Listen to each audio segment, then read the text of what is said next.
दुख का सबसे बड़ा कारण कहानी। आदमी ने अपने जीवन भर पाई पाई इकट्ठा करके एक बंगले की तरह आलीशान घर बनाया। इस घर पर उस आदमी को बहुत ज़्यादा मोह था। वह घर की जी जान से देखभाल करता था। छोटी मोटी प्रॉब्लम आए तो उसे तुरंत दुरुस्त करता था। कई बार लोगों ने उसे उस घर को बेचने की सलाह दी थी। बहुत लोगों ने उसे बहुत अच्छी कीमत पर उस घर को मांगा भी था। उसका खुद का बेटा भी अच्छी कीमत मिलने से उस घर को बेचने के लिए तैयार था, लेकिन वो आदमी कभी भी उस घर को छोड़ने के लिए तैयार नहीं था। उसे जीवन में किसी भी और वस्तु से ज़्यादा इस घर पर गर्व था, अभिमान था। एक दिन वो आदमी बाजार गया हुआ था। जब वो बाजार से लौटा तो उसने देखा कि उसके घर के सामने बहुत बड़ी भीड़ जमा है। वह दौड़ते हुए आया तो उसे बहुत बड़ा आघात हुआ, क्योंकि उसके घर में आग लग चुकी थी। अपने सबसे प्यारे घर को ऐसी आग में जलते हुए देखकर वो अधमरा सा हो गया। उसे समझ में नहीं आ रहा था कि वो क्या करे। उसने निर्णय लिया कि अगर उसका घर नहीं रहेगा तो वो भी नहीं रहेगा। वो भी उसे जलते हुए घर में अपनी जान दे देगा।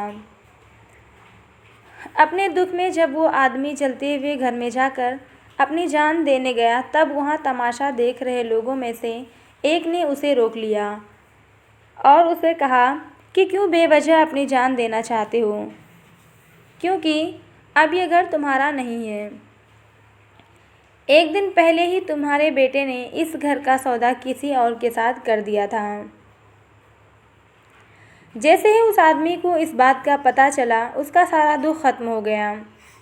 अब वो आदमी भी वहीं बाकी लोगों की तरह खड़े होकर उस घर के जलने का तमाशा देखता रहा। जब वहाँ पर उस आदमी का बेटा आया तो वो आदमी अपने बेटे के पास जाकर उसे कहने लगा, ज़रूर मैंने पिछले जन्म में कई पुण्य किए होंगे, इसीलिए मुझे तुम्हारे जैसा बेटा मिला। अगर तुमने इस घर को सही समय पर बेच ना दिया होता तो आज मेरी जान चली जाती। तुमने इस घर को सही समय पर बेचकर मेरी जान बचा ली बेटा। बाप की बातें सुनकर बेटे का मुंह उतर गया। उसने बड़े दुख के साथ कहा कि पापा, मैं इस घर का सौदा करने के लिए ज़रूर गया था, लेकिन अभी इस घर का सौदा पक्का नहीं हुआ था। यह सुनते ही आदमी का दिल फिर से बैठ गया। वह अपना सर और छाती पीट पीट कर रोने लगा और कहने लगा कि मैं बर्बाद हो गया।